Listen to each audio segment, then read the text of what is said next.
지난주와 동일한 본문입니다. 지난주는 본문 속에 드러난 환상에 관한 어떤 성경적인 정의, 또 우리가 어떻게 적용해야 될 것이고 환상은 어떻게 드러난다라는 것을 말씀드렸습니다. 환상뿐 아니라 우리가 신앙생활하면서 경험하는 수많은 기적들, 그리고 다양한 은사들 또한 그렇게 보아야 한다라는 취지로 말씀드렸고, 오늘은 본문의 내용 속에 있는 교훈들을 몇 가지 좀 살펴보고자 합니다.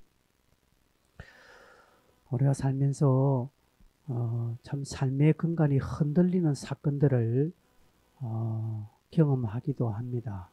물론 그런 경험이 한 번도 없는 사람일 수도 있습니다. 그러나 내 인생에 내 삶의 존재나 내 뿌리를 흔드는 그런 일들을 가끔 경험할 수 있습니다. 나이가 이제 고등학교를 졸업하고 대학을 딱 가는데 부모님이 불러서 중대한 발표를 합니다. 사실은 내가 너희 엄마가 아니다. 네가 100일 때 내가 너를 입양했다. 그리고 그때 이제 공개적으로 그 입양 사실을 밝힐 때 이 아이는 충격이었죠. 그동안 자기 엄마 아빠를 불렀는데 자기 친모가 아니다는 사실에 이 아이는 충격을 받습니다. 건강하게 잘 자란 아이 같으면 그걸 받아들이고 넘어가는데, 이 아이가 어떤 부분에 상처가 있다면 그걸 못 견디고 막 집을 나가고 막 타락의 길로 갈 수도 있습니다. 왜? 자기 존재가 흔들려 버리잖아요. 우리가 그런 일들은 드라마를 우리 주변에 뭐 이렇게 볼 수 있습니다. 여러분, 내 가치나 내 생각이나 내 관습이나 그동안 나는 이렇게 자라왔는데 한순간에 이것이 확 바뀌어야 된다는 것은 엄청난 혼란을 가져올 수 있습니다. 옛날 우리 사람들은 지구가 평평하다고 느꼈습니다. 그리고 저 태양, 별들은 지구를 중심으로 해서 돈다고 생각했습니다. 소위 천동설이죠.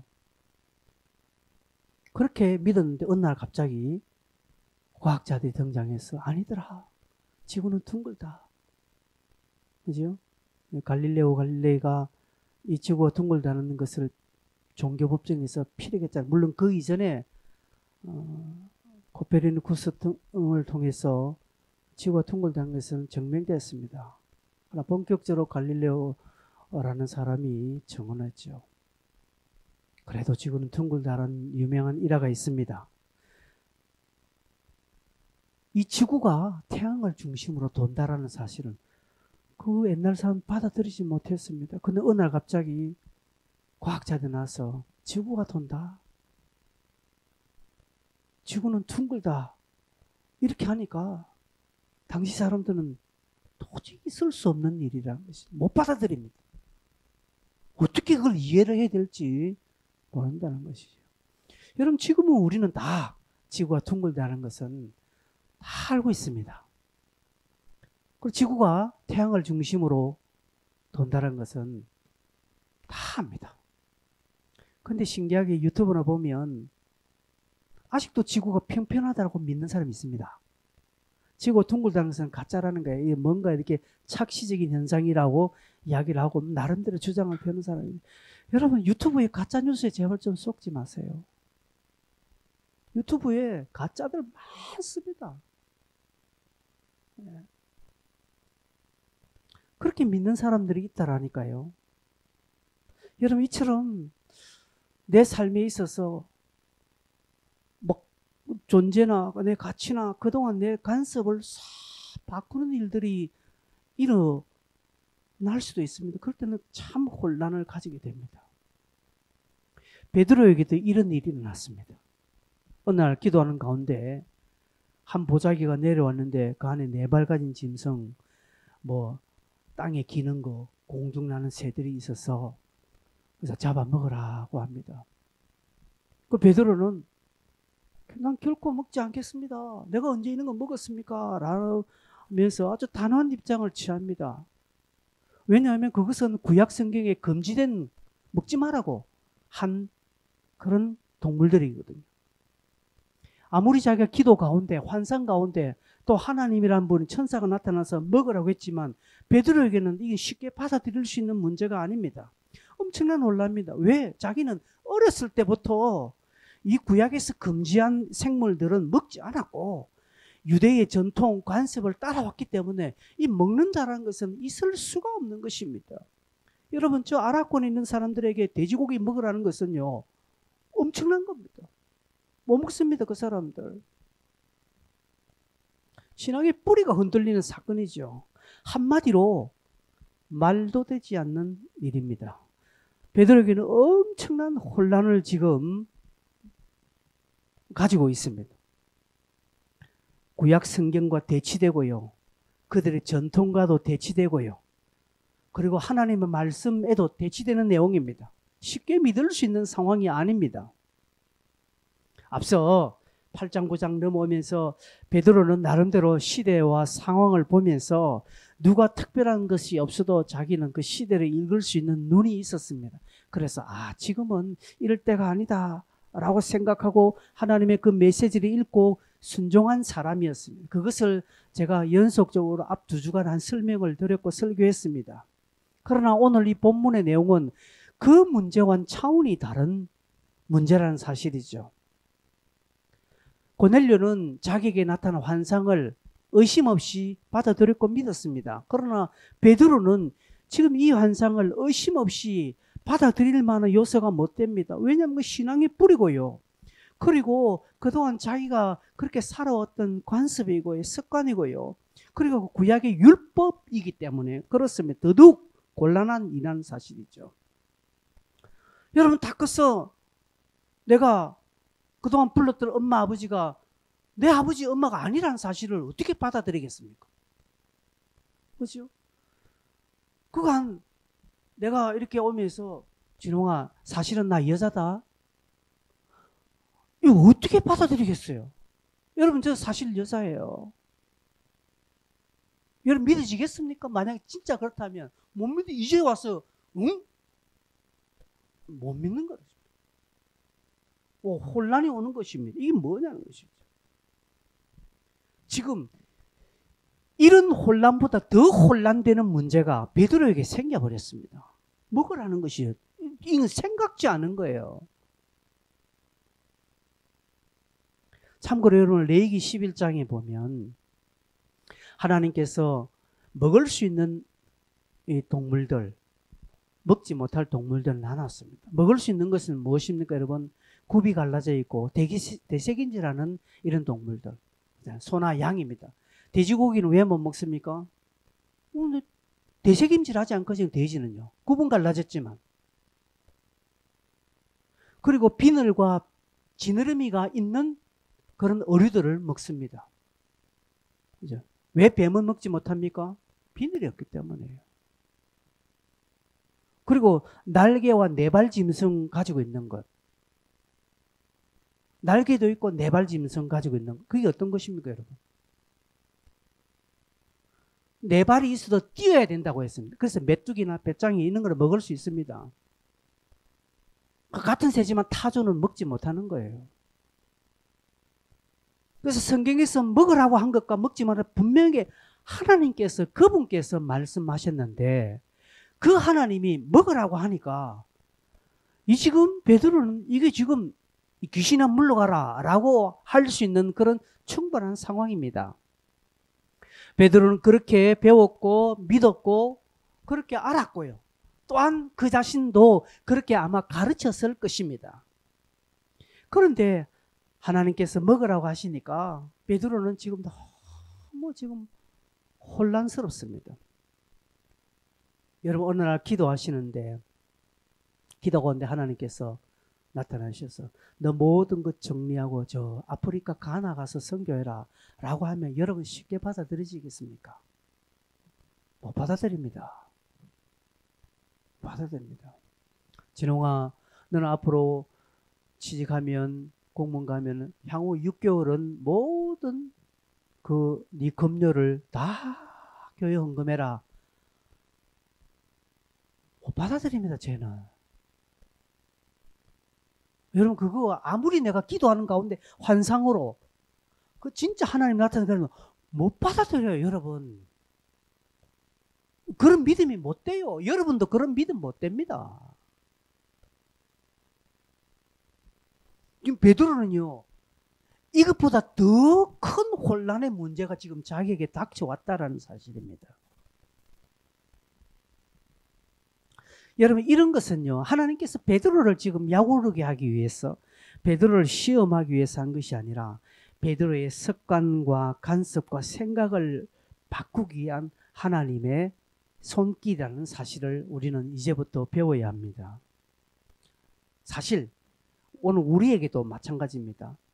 그동안 내가 알고 있던 습관과 사상과 간섭과 정통을 뒤엎는 하나님의 명령과 가르침과 하나님의 뜻이 내게 딱 주어졌을 때는 이게 뭔 일이요? 귀신아 물러가라. 이게 아니다. 나는 절대로 나는 그래 못합니다. 죽으면 죽었지 나는 그래 못합니다. 라고 뻐기는 문제가 아니라 그럴 때는 뭔가 하나님께서 내게 바꾸시고자 하는 것이 있다라는 여유를 가지셔야 됩니다. 물론 분별해야 되겠죠. 사단이나 귀신이 그렇게 말할 때는 우리는 분별해야 되지. 분명하게 이거는 성경적이고 같고 뭔가 좀 바른 신앙 가운데 그런 어떤 문제가 다가왔을 때는 이거는 하나님께서 나를 좀 바꾸도록 하기 위한 뭔가 하나님의 조치가 지금 일어나고 있다라는 것을 우리는 알아야 됩니다. 그런 마음으로 우리 신앙인들은 서야 하는 것입니다. 여러분, 저는 어릴 때부터 고신측의 교회를 다녔습니다. 그래서 다른 교단에 간 적이 없습니다, 저는. 그래서 어릴 때 아주 보수교단에서 자랐기 때문에 주일날 공부하는 거요. 아유야, 못합니다. 됐다나 공부하기 싫은데 주일날 공부하지 말라니까 합법적으로 공부 안 해야 되는 날이에요, 주일날은. 주일날 돈 쓰는 거요. 아이고요. 알면 치리 당했어요, 제가 어릴 때는요. 다 골수 교단에서 자랐던 분들은 우리 강령의 권사님은 아실 거예요. 어릴 때부터 그래 자랐기 때문에. 주일날 돈 쓰는 거, 주일날 뭐 사먹는 거, 짜장면 큰일 날 소리입니다. 주일날 아침에 축구했다고 해요. 우리 목사님들 얼마나 제가 야단 맞은지 모릅니다. 축구 이게 뭔 그리 제가 야단 맞을 죄인가요? 주일날 축구했다고 해요. 아침에 축구했다고 야단 맞았습니다.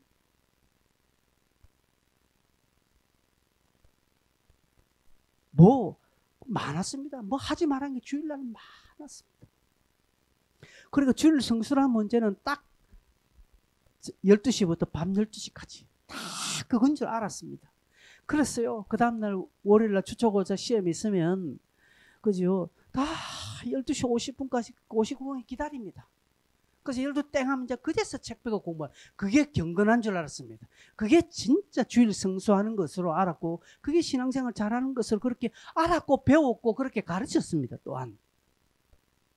그런데 저도 이제 물을 먹고 좀 이렇게 성경을 보고 또 여러 가지 교령한테 그게 아니라 그게 끝이 된 생각을 바꾸고 그렇게 했습니다.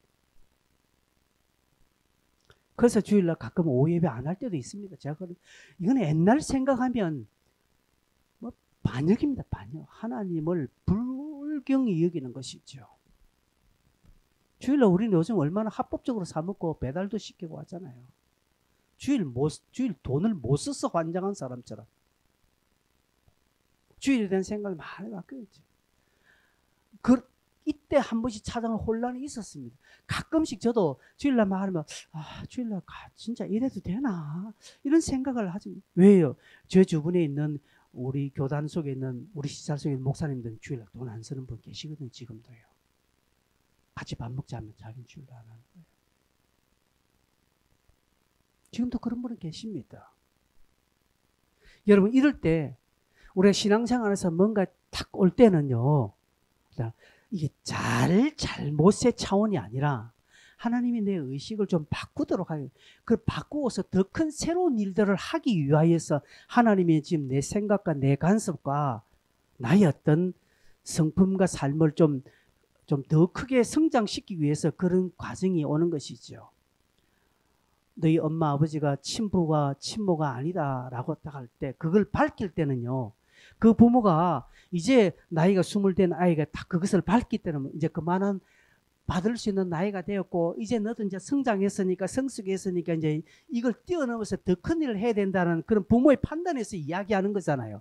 아를 혼란스럽게 만들고 얘가 이제 쥐꼬라지를 알아야 된다라고 하면서 이야기하기 위하여서 부모가 그 이야기하는 것이 아니라, 이제는 모든 것을 다 깨놓으면서 이제 너는 어른이었으니까 이제 이것을 알고 더 크게 너는 이제 앞으로 살아가야 된다는 것을 말하기 위해서 부모가 밝히는 겁니다. 하나님께서도 오늘 우리에게 뭔가 내가 경험한 것과 다른 새로운 것을 막 팍 주실 때는 우리 혼란이 오죠. 그렇게 주실 때는 뭔가 지금 하나님께서 내 생각을 바꾸고 나를 통하여서 더 큰 것을 하도록 하기 위해서 이런 지금 과정들을 겪게 하시구나라는 그런 생각을 우리는 가져야 한다는 말씀입니다. 여러분, 그게 잘못해서가 아닙니다. 교회 반바지 입고 오는 거 뭐 잘못한 겁니까? 아니란 것이죠. 스레빠 신고 교회 오는 거 그게 나쁜 거 아닙니다. 근데 제가 하지 말라는 이유는 있다는 것이죠. 제가 여러분에게 그게 나빠서 그런 것이 아니란 것이죠.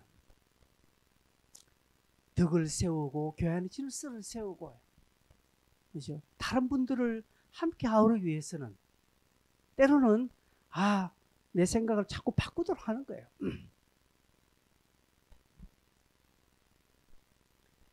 베드로는요, 지금 하나님께서 그렇게 하니까 14절에 뭐라고 말합니까? 주여, 그럴 수 없나이다라고 말합니다. 주님이 말씀하시는데 주여, 그럴 수 없나이다. 베드로는 이 말을 예전에도 한번 했습니다. 기억나십니까? 예수님께서 자신이 십자가에 이제 간다니까 결코 그런 일이 일어나서는 안 돼. 내가 맡겠습니다라고 했거든요. 베드로 이런 말 참, 결코 그럴 수 없나이다. 내가 언제 이거 먹었습니까? 하나님, 내가 언제 이거 먹었습니까? 난 그래 안 해요. 라고 지금 당당히 말한 것은 그가 얼마나 이 구약의 가르침에 철저했는지, 그리고 유대 사이의 전통과 간섭에 얼마나 그것을 잘 신실하게 감당했는지를 알 수 있습니다. 그렇기 때문에 당당하게 주님이 말씀하셔도 당당하게 거부합니다. 이게 뭐 잘못됐어요? 말하는 것이죠. 제가 여러분에게 뭐 이렇게 한데 내가 뭐 이게 잘못된 겁니까? 왜 뭐가 잘못됐길래 이렇게 하지 말합니까? 여러분은 그렇게 말할 수 있다라는 것이죠. 주님이 말씀을 잘못돼서가 하는 것이 아니죠. 그런데 베드로는 당당하게 말합니다. 뭐가 지금 잘못됐느냐는 것이죠. 나는 그럴 수 없다라고 말합니다.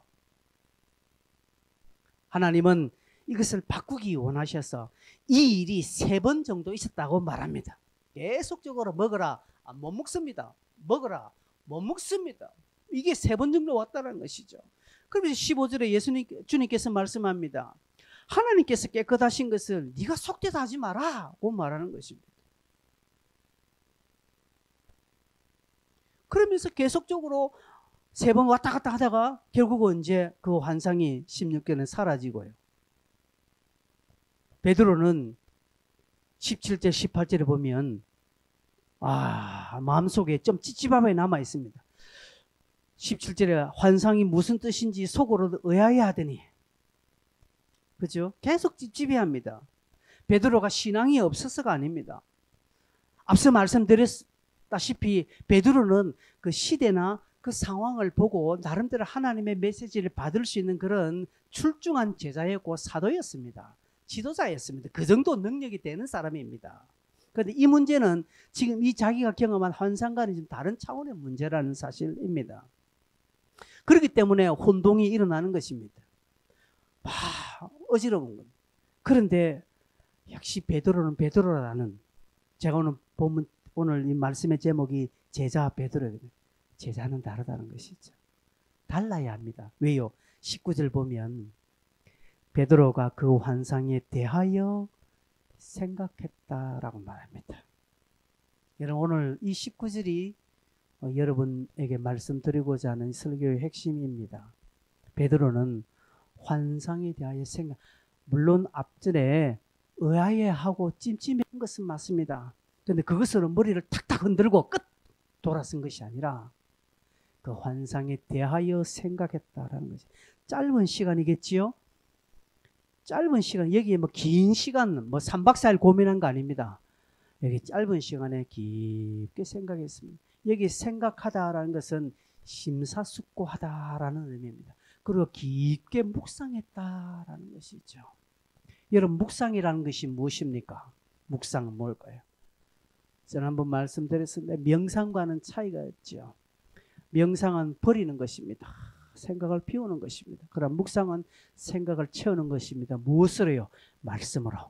베드로는 그 환상에 대해서 깊게 심사숙고하며 말씀을 자꾸 채웁니다. 이게 뭔 뜻이지 하면서 자신의 과거와 배웠던 말씀과 주님과 함께 있었던 시간들, 그리고 지금 요 사이에 일어났던 모든 일련의 모든 상황들을 총정리하면서 자꾸 하나님의 것을 채우면서 하나씩 지금 잘못된 것들, 거짓 메시지들, 자기의 어떤 관습들, 신앙의 매너리즘들, 이런 것들을 비워내는 것입니다. 여러분, 혼탁한 이런 물통에 새물을 자꾸 보면 혼탁함이 자꾸 벗겨져 나가는 것처럼 나중에는 새물을 계속적으로 보면 결국 그 혼탁한 물은 없어지고 그 자체가 새물이 되어지는 것처럼 베드로에게 주의 말씀과 하나님의 것이 자꾸 채워짐으로써 생각이 이제 명료하게 정리가 되어지고 있습니다. 짧은 시간이지만 아주 의미를 생각하고 깊게 묵상하고 주의 깊게 묵상했다는 것이죠. 이럴 때에 어떤 일이 일어납니까? 이럴 때 성령께서 그에게 말씀하시되 라고 말합니다. 여러분, 묵상할 때 성령의 음성을 듣습니다. 여러분, 명상할 때, 반성할 때, 여러분 자신을 원망할 때, 한탄할 때 성령의 음성이 들리는 것이 아니라 깊게 묵상할 때, 성경을 읽고 이 말씀이 무슨 말씀인지 깊게 묵상하고 간주 성경 등등 찾아보면서 앞뒤로 말씀 재보고 막 하다 보고 그래도 해결이 안 되면 막 그 해결이 안 되는 말씀을 알고 싶어서 기도 시간에서 주님이 이 말씀이 이 마태복음 10장의 말씀이 무슨 뜻인지 내가 이해가 안 됩니다. 설교를 들어도 모르겠습니다. 내가 어떤 주석이나 성경책 찾아봐도 도대체 내가 모르겠습니다. 이 뭔 뜻입니까? 말씀해 주십시오 하고 막 말씀 가지고 씨름할 때 하나님이 제일 좋아하신다는 것이죠. 그렇게 씨름하는 자는 하나님은 확 나타나셔서 말씀해 주십니다. 성령의 음성이 들린다는 것이죠. 베드로가 이 환상에 대하여 생각할 때 제가 볼 때 한두 시간도 아니에요. 한 10분이네? 그 정도 짧은 시간에 그는 환상에 대해서 생각했다는 것이죠. 그러니까 마음속에 성령의 내적 음성이 들리는 거예요. 그리고 베드로에게 실제적으로 두 사람이 너를 찾아갈 거니까 네가 의심 없이 그들과 함께 가라는 성령의 말씀이 들립니다. 그러면 베드로가 무슨 생각을 했을까요? 베드로는 오래전 주님이 살아계실 때에 주님과 함께 있을 때의 사건들을 경험했을 것입니다. 언젠가 밀밭 사이를 지나가다가 그날에 안식일이었는데 제자들이 배가 고프니까 밀밭에 이삭을 막 까먹었습니다. 그리고 언젠가는 너무 배가 고파서 막 손 씻는 것도 잊어버리고 제자들이 막 음식을 먹었던 일이 있습니다. 마가복음 6장 7장에 나오는 것입니다. 제가 마가복음 6장 7장 이렇게 이 본문을 택하는 것은 얼마 전에 우리 청년들이 이 본문으로 묵상을 했거든요. 그래서 알 거예요. 기억이 날 거예요. 물론 마태복음도 있고 누가복음도 동일한 것이지만 마가복음에 이 복음이 있거든요.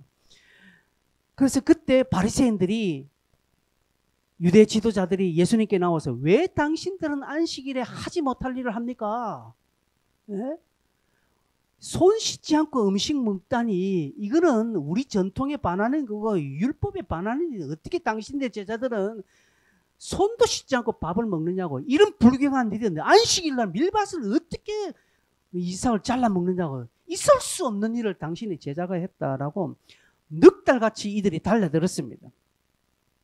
이때 예수님께서는 마가복음 7장 8절에 이렇게 말합니다. 너희가 하나님의 계명은 버리고 사람의 전통을 지키느니라고 말합니다.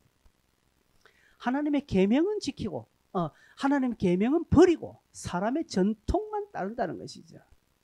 그 말이 어디 있느냐 이 말입니다. 하나님이 원래 그렇게 말씀했느냐라는 것이. 그러면서 구약에 다윗이 제사장들이 먹을 수 있는, 제사장들만 먹는 그 진설병을 다윗과 그가 함께 앉아는 먹던 일을 모르느냐 너고.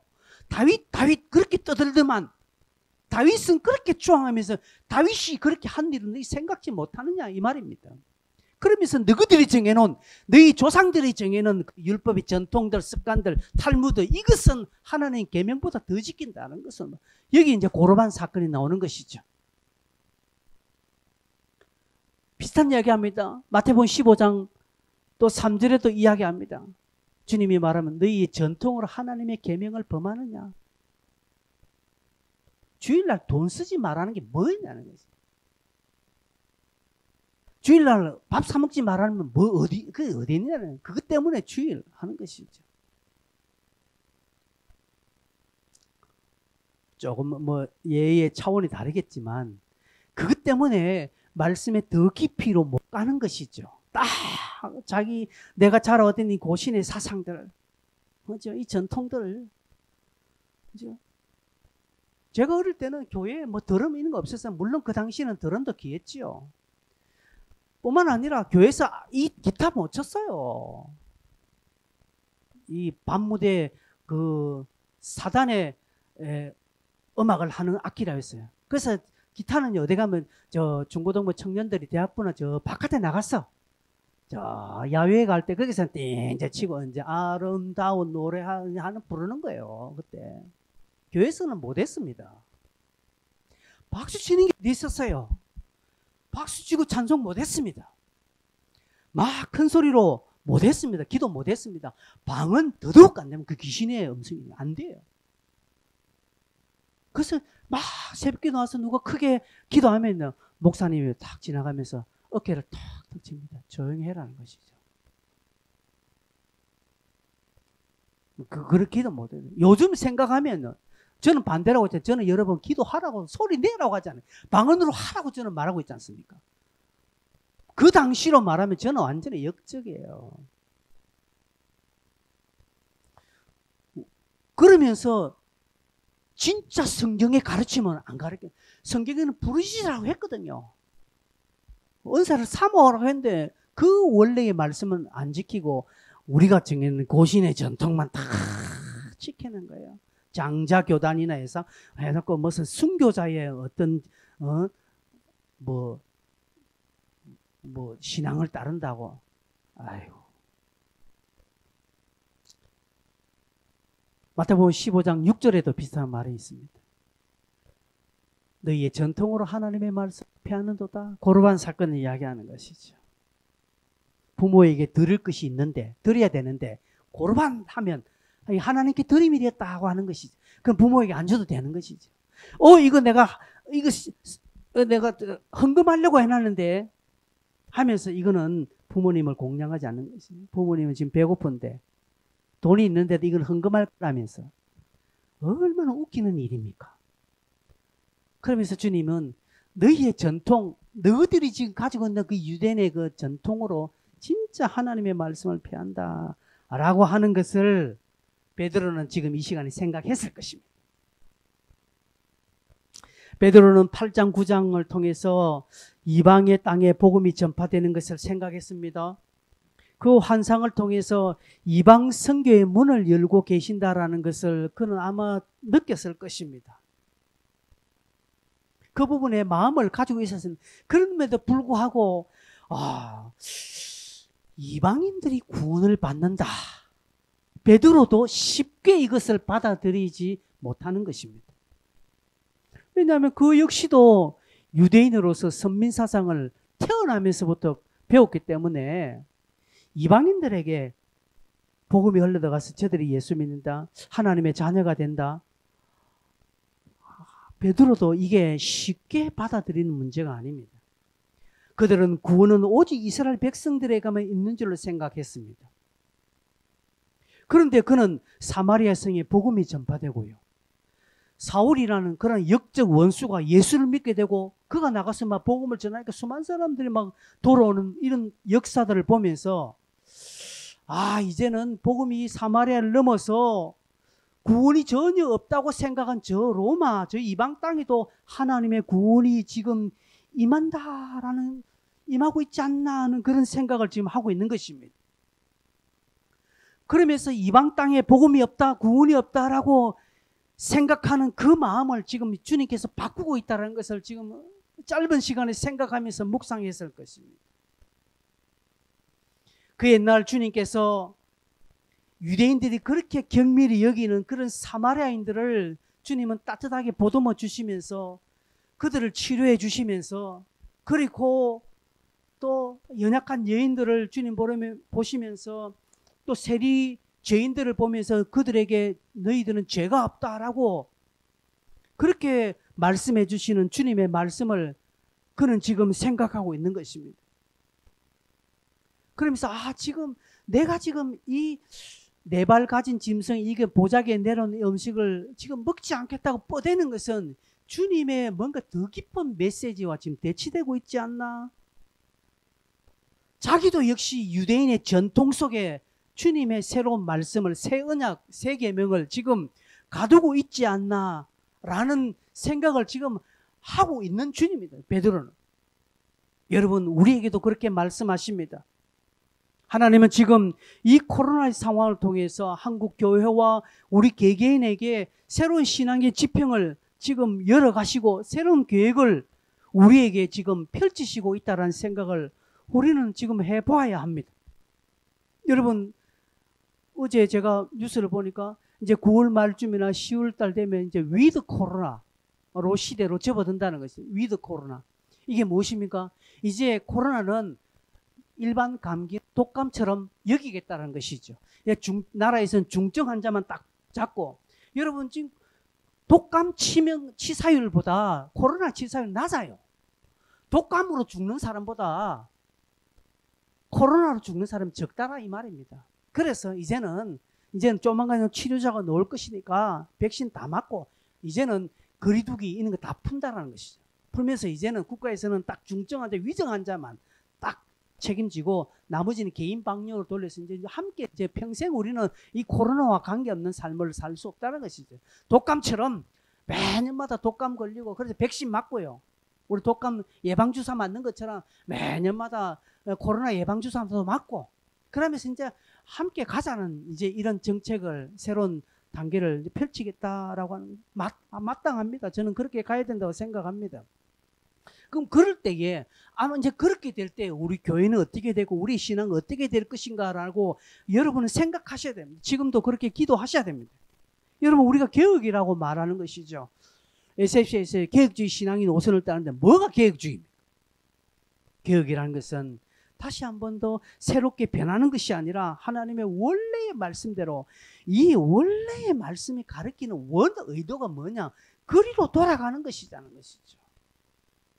그렇게 돌아가는 데 있어서 고신의 습관들, 고신의 어떤 그런 신앙의 전통들이 걸린다면 가감하게 이건 버려야 되는 것이죠.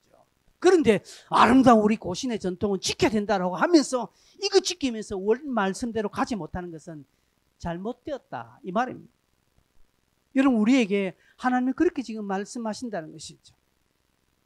그래서 하나님이 지금 베드로에게 개혁을 요구하고요, 생각의 개혁을 요구합니다. 사고의 개혁을 요구합니다. 신앙의 개혁을 요구합니다. 이 환상이 지금 3번씩이나 계속되었다는 것이죠. 그래서 베드로는 생각을 하고 있는 것입니다. 성도 여러분, 우리에게 주신 은혜, 우리에게 주신 은사, 우리가 경험한 영적인 경험들, 기도, 그리고 매주 들려지는 주일 설교, 여러분 깊게 묵상하십시오. 생각하십시오. 하나님은 저와 여러분들을 하나님의 뜻의 깊은 곳으로 이끄시기 위해서 오늘 부족하지만 이상곤이라는 사람을 통해서 설교하도록 하고, 그리고 여러분의 주변의 사람들을 만나게 하시고, 여러분이 듣지 않아야 될 말을 듣게끔 하고, 때로는 자존심 상하는 일까지 당하게 하시면서까지 나를 이런 환경과 상황으로 몰아넣는 것은 뭔가 하나님께서 내게 요구하시는 메시지가 있다라는 부분에 생각의 여유를 좀 가지고 그 부분에 한번 가야 된다는 것이죠. 그 부분에 생각 가지 않고 막 당하는 자기 기분 나쁜 것만 생각하고 자기 자존심 상한 것만 생각하고 나를 이렇게 바꾸려고 하나?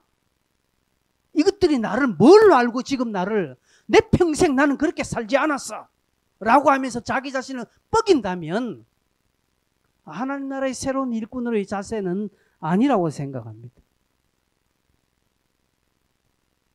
그래서 여러분 주변에 일어나는 크고 작은 일들에 민감해하시고 고민하십시오.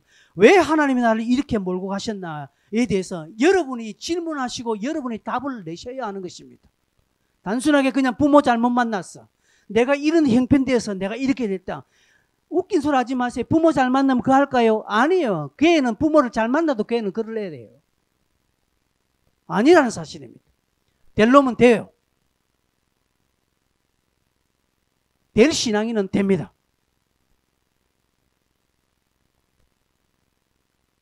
여러분 생각하십시오. 제자는 묵상합니다. 하나님의 일꾼은 묵상합니다. 생각합니다. 그리고 생각만 그치는 것이 아니라 그 생각에 적용을 갑니다. 바보도 생각합니다. 여러분 바보도 생각합니다. 그러나 생각만 합니다. 바보는 게으른 사람 살 빼되겠다 살 빼되겠다 살 빼되겠다는 생각만 하지. 그러나 지혜로운 사람은 그 다음부터 합니다. 다은이 10만 원 가져왔는지 모르겠네. 여러분 바보는 결심만 하지요. 생각만 합니다. 무리들은 생각만 합니다. 그러나 예수님의 제자는 삽니다. 그 결심과 생각 뒤에 자신의 삶을 던집니다. 대가를 지불합니다. 대가를 지불합니다. 여러분 그렇게 할 때 성령의 음성이 들리고요. 그렇게 할 때 내 안에 해답이 일어나는 것입니다. 그러면 그렇게 하지 않으면요. 마음이 무뎌져요. 마가복음 6장 52절에 예수님께서 이렇게 말합니다. 이는 그들이 그 떡 떼시던 일을 깨닫지 못하고 도리어 그 마음이 둔하여졌음이라고 말합니다. 요 앞전에 무슨 일이 생겼는가 하면 오병이의 사건이 있었어요. 오병이의 사건이 일어나고 이제 제자들이 배를 타고 건너가는데 풍랑을 만났습니다. 그래서 제자들은 막 죽겠다가 야단칩니다. 그런데 주님께서 물리를 걸어오셨거든요. 물리를 걸어오시는 것을 보고 제자들은 유령이다 고 귀신이 나타나고 허겁지겁 다 놀랐습니다. 결국 주님이 자기를 밝히는 제자들은 그제야 안도하고 후유한 상황이거든요. 그때에 성경은 이렇게 말합니다. 이들이 떡 떼시던 일을 깨닫지 못하고 즉 생각하지 않고 도리어 마음이 둔하셨다. 여러분 오늘 주일날 여러분에게 증거한 이 말씀을 최소한 월요일, 화요일, 수요일 정도는 생각을 좀 하셔야 된다. 그래야 마음이 둔해지지 않습니다. 근데 주일 설교 마치고 예배 마치고 돌아가면서 오늘 설교 제목이 뭐지? 라고 생각한다면 이미 마음은 둔해졌습니다. 그럼 월요일, 화요일, 수요일 아무 설교의 말씀과 아무 관계없이 내 마음대로 살면 이미 내 마음은 깡팍해졌고요. 말씀과 관계없다는 것이죠. 둔하여졌습니다. 둔하여짐에 사단이 와서 장난쳐도 세상에 악한 것이 와서 장난쳐도 그게 잘못된지 모릅니다. 내 왜 못됐어요? 내 지난주일 교회 갔지 않습니까? 라고 말합니다. 지난주 내 헌금했지 않습니까? 근데 뭐가 잘못되었어요? 라고 말하는 사람들이 생긴다는 것이 왜 그럴까요? 마음이 둔하여졌기 때문에 그렇습니다. 그러나 주일 말씀을 생각하고 오늘 설교 제목은 제자 베드로다. 제자 베드로는 어떤 자들이 제자였다? 제자 베드로는 생각했다라는 말씀들을 여러분이 생각하시면서 내일부터 내일 아침에 여러분 일어나서 어제 설교가 뭐였지? 제자는 생각했다 하더라. 그래서 말씀을 생각하면서 내게 주신 환경과 오늘 내가 이 사람을 만나면서 나는 무엇을 하고 어떻게 될 것인가? 오늘 또 화요일 정도 월요일 밤에 내게 이런 일이 일어났는데 왜 이런 일이 일어났을까? 하나님 내게 무슨 말씀을 하시려고 이런 일이 일어났을까? 화요일도 생각합니다. 제자 베드로는 그렇게 생각했지. 나도 제자니까 나도 생각해야 돼 하면서 깨닫습니다. 수요일에 와서 또 생각해 봅니다. 그런데 답이 없으니까 교회 나와서 저녁에 기도합니다. 주님 말씀해 주십시오. 내가 뭘 했어요? 왜요? 이런 일이 왜 생겼을까요? 주님 내게 무슨 말씀을 하시려고 이렇게 월, 화, 수 이렇게 살면 그 마음이 둔하여질 리가 없습니다. 여러분 아멘이시죠? 아멘 좀 해보세요. 내 말이 맞다면 아멘 좀 해라니. 장로님이 아까 기도할 때는 그렇게 아멘 하더만은 내 설교할 때는 왜 안 하노?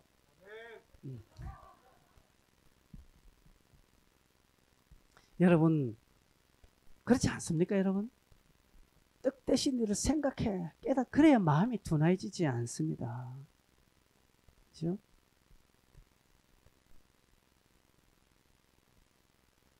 받은 은혜 여러분 들은 것들 묵상하십시오. 생각해. 최소한 3일을 한번 생각해 보십시오. 왜? 그럼 또 수요 예배 또 설교가 있으니까. 이번 주는 없지만. 그러면요, 그 마음은요, 말랑말랑 살아있어요. 살아있습니다. 귀 있는 자는 듣기를 바랍니다. 이 말씀이 여러분 귀에 들려지고 도전이 되기를 바랍니다. 그래야 떠내려가지 않습니다. 여러분 잘 아는 말씀 히브리서 2장 1절 같이 한번 읽어볼까요? 시작. 그러므로 우리가 들은 것에 더욱 유념함으로 우리가 흘러 떠내려가지 않도록 함이 마땅하니라. 그러므로 우리는 들은 것에 더욱 유념함으로. 들은 것이 뭡니까? 하나님의 말씀을 들었지 않습니까? 그 말씀에 유념해라는 것이죠. 생각해라는 것이죠. 그 말씀을 붙들고 깊게 묵상하고 심사숙고하고 자꾸 말씀과 함께 교제를 하라는 거예요. 그러면 흘러 떠내려가지 않는다는 것이죠. 세상의 가치나 세상의 습관이나 세상의 어떤 유행들이 얼마나 물밑에 밀려옵니까? 여러분, 그 떠내려가지 않는다는 것이죠. 그러나 말씀에 전혀 관계없으면 내일부터 세상 염려합니다. 아, 나도 이번에 이런 바지를 하나 입어야지. 아, 이번에 유행이 이런 신발이 유행인데 아, 나도 아이폰으로 바꿀까 12로 바꿀까 등등등 어떻게 해서 그렇게 하고 하면서 열심히 아르바이트 합니다. 아르바이트 해가지고 막 기기를 바꿉니다. 헌금은 안 해요. 그 사람은 11조도 안 해요. 내가 먹는 커피 한 잔 값도 못하게 하나님 앞에 적선하시 헌금한다는 것이죠. 하나님 앞에 나서는 1,000원짜리 하나 헌금하면서 커피는 4,000원, 5,000원짜리 아깝지 않게 먹는 것입니다. 왜요? 마음이 흘러 떠내려갔기 때문에 그렇다는 것이죠. 하나님을 귀하게 여기지 않는 것입니다. 그래 놓고 하나님은 나를 도와주셔야 됩니다. 내가 어려울 때 하나님은 꼭 나를 도와주셔야 되는 것입니다. 자기는 하나님을 돕지 않습니다. 여러분도 하나님을 도우셔야 됩니다. 하나님은 우리의 도움을 받으실 필요가 없습니다. 하나님, 그렇지만 하나님이 자신을 도우라는 것이 그게 뭘까요? 동력이라는 것이죠. 여러분 목사를 도와주십시오. 무엇으로 여러분 목사를 돕겠습니까? 목사를 돕는다고 해서 여러분 옆에 와서 같이 설교해 주겠습니까? 다음 주는 내가 설교할게요. 목사님 쉬십시오. 이게 도와주는 겁니까? 아닙니다. 그렇게 도와주는 거 아닙니다. 기승전결 기도회 할 때 같이 하자고 한번 함께 참여하는 게 도와주는 겁니다. 마음으로 함께 문자 한 통 해주는 게 도와주는 겁니다. 함께 기도하는 게 도와주는 겁니다. 제가 이것저것 좀 부탁할 때 도와주는 것입니다. 함께 하는 것입니다. 그렇게 살아가 주는 것입니다.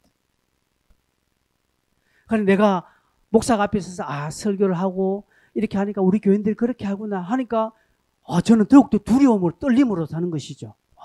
교인들이 이렇게 반응하네. 그럼 내가 더 깊게 해야 되겠구나.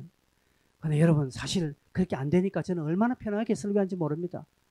여러분 저 설교대로 안 사니까 저는 편해요. 왜? 그 다음에 대충 또 설교해도 여러분 그러니까. 그러나 저 설교대로 여러분이 바짝 살면요 제가 긴장돼요. 이건 말 한마디 실수하면 큰일 나겠는데. 제가 긴장하게 돼 있는 거예요. 이거 도와주는 겁니다, 여러분. 베드로에게 환상을 보여주시면서 주님께서 이렇게 지금 유대인들뿐 아니라 베드로의 신앙의 틀, 사고의 틀이 얼마나 굳어졌는지 주님은 3번씩이나 보여주면서 그에게 요구합니다. 성령의 음성이 들리죠. 두 사람이 찾아오니까 그는 그 다음날 즉시 그들과 함께 길을 떠나게 됩니다. 저는 이 본문을 보면서 같이 길을 떠나지만 베드로에게는 여전히 좀 찜찜함은 남아있다라고 그렇게 보아집니다. 그러나 그는 자기를 부인했죠. 제자는 자기를 부인하는 것입니다. 결국 말씀과 자기가 첨예하게 대립합니다. 갈등합니다. 막 결국은 말씀이 자기의 것이 되는 것이 제자입니다. 누가복음 9장 23절에 보면 주님은 명확하게 제자도의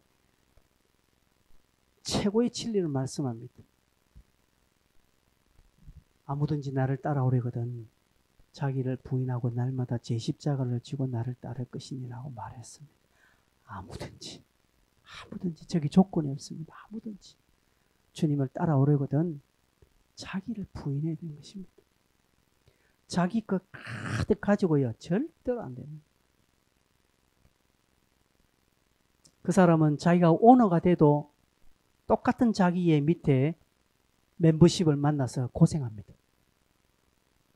그게 되지 않습니다. 여러분 이해가 되지 않았고 불안한 고속이 있지만 결국 하나님의 말씀을 선택해 보십시오. 여러분의 생각을 뒤로하고 여러분의 생각을 부인하고 여러분의 생각을 딱 접고 하나님의 명령에 한번 순복을 해 보십시오. 왜 베드로가 사도입니까? 순복의 사람이기 때문에. 지난주에 제가 베드로는 순응의 사람이라고 했습니다. 예, 순응의 사람이기 때문에 그렇습니다. 그러니 베드로는 참 사도요 진정한 제자입니다. 제자는 결국 스승의 가르침을 선택합니다. 중간에 갈등이 있겠지요. 어려움이 있겠지요. 혼란함이 있겠지요. 괴로움이 왜 없겠습니까? 그러나 결국은 말씀을 선택하는 것입니다. 결국은 말씀을 붙잡. 왜요? 왜 그렇습니까? 말씀만이 진리이기 때문에 그렇습니다. 여러분의 감정, 여러분의 경험, 여러분의 습관, 여러분의 지금 가치, 여러분이 알고 있는 지식은 진리가 아닙니다. 얼마든지 틀릴 수 있습니다. 그러나 하나님의 말씀은 영원 불변한 진리이기 때문에 결국 내가 말씀을 붙잡는다는 것은 영원 진리의 말씀 하나님을 붙잡고 신뢰한다라는 믿음의 고백입니다. 성경에 그렇게 답이 있기 때문에 그렇습니다. 성경에 그렇게 우리의 길이 놓아져 있기 때문에 결국 말씀을 붙잡는 것입니다. 내 생각을 버리는 것입니다. 여러분, 제가 여러분에게 이것저것 이야기하고 요구할 때 부당하게 들릴 수 있겠지요. 여러분이 이해하기 쉽지 않겠죠. 한번 순복해 보십시오. 잘 안 하시는 분들이 많아요. 끝까지. 저는 알죠. 그래서 제가 오늘 주보에 참 의미심장한 글을 썼습니다. 존립의 근거가 뭐냐? 여러분 나중에 한번 읽어보십시오. 존립의 근거는 신뢰입니다. 여러분 신뢰하지 않는다면 그 사람의 옷을 벗긴 거나 마찬가지입니다. 여러분이 저를 신뢰하지 않으면 목사의 옷을 벗긴 거나 마찬가지입니다. 더 이상 저는 목사가 아닙니다. 자식이 부모의 권위를 부모를 신뢰하지 않으면 이미 도덕적으로 마음적으로 부모의 옷을 벗겨버린 것입니다. 옷 벗긴 것입니다. 여러분 야당에 있는 사람은 지금 대통령의 옷을 벗겼잖아요. 이미 대통령을 인정 안 하잖아요. 마찬가지. 왜냐하면 존립의 근거는요 신뢰거든요. 내가 저 사람 신뢰하지 않고 따르지 않으면 껍데기는 행정적으로 법적으로는 목사일지 몰라도 여러분의 마음속으로 저를 신뢰하지 않으면 이미 여러분은 저의 옷을 다 벗긴 거나 마찬가지입니다. 그러니 설교도 안 들리는 거예요. 그것입니다. 제자는 주님의 옷을 벗기지 않습니다. 제자는 하나님의 영광을 깎지 않습니다. 신뢰하기 때문에. 여러분이 하나님을 신뢰하고 하나님을 믿는다는 증거가 뭡니까? 결국 말씀을 선택하기 때문에 그렇습니다. 나는 말씀을 선택하지 않으면서 하나님을 믿는다. 웃기는 짬뽕이지요. 아닙니다. 사람도 마찬가지입니다. 사람도 마찬가지입니다. 사람도 상대방을 가치를 인정하지 않으면요. 껍데기는 우리 서로 웃고 하하 하지만 돌았으면 옷 다 벗긴 거죠. 니는 내한테는 아웃이다는 것이죠. 네가 무슨 소리를 해도 네하고 내하고 관계없다. 만나면 형제님 자매님 반갑습니다 하지만 딱 돌아서면 옷 다 바뀐 거야. 존립의 근거 하나도 없습니다. 여러분 제가 제일 두려운 건 그겁니다. 그래서 겁이 나요. 겁이 나는 이유가 거기 있는 것입니다. 나이가 이제 저도 내후년에 보면 60이 되다 보니까 이제 이런 부분에 제가 눈이 떠지는 것 같아요. 여러분 우리가 같이 사람과의 관계뿐 아니라 하나님과의 관계에서도 제자는 주님의 옷을 벗기지 않습니다. 제자는 하나님의 영광을 깎지 않습니다. 제자는 주님의 옷을 더욱더 공고하게 하나님의 영광을 더욱더 화려하게 만들어 드립니다. 어떻게 해요? 말씀을 선택함으로, 하나님의 말씀을 생각함으로, 더욱더 유념함으로, 자기를 부인함으로. 내 자존심 상해도 괜찮아. 나는 응당 이런 대우를 받아도 돼. 그러나 주님은 나를 통해서 영광을 받으셔야 돼. 라는 확고한 믿음으로 자기를 부인하고 자기 십자가를 지고 주님을 따라갑니다. 베드로 보십시오. 그 다음날 동행하지 않습니까? 가지 않습니까? 그리고 고넬료 집안에 가서 사역하지 않습니까? 예, 합니다. 우리는 그때는 예 하겠지만 딱 돌아서면 내 마음대로 하지 않습니까? 베드로는 끝까지 좀 찜찜했지만 결국 하나님의 말씀을 따라가므로 베드로는 제자입니다. 베드로는 사도입니다.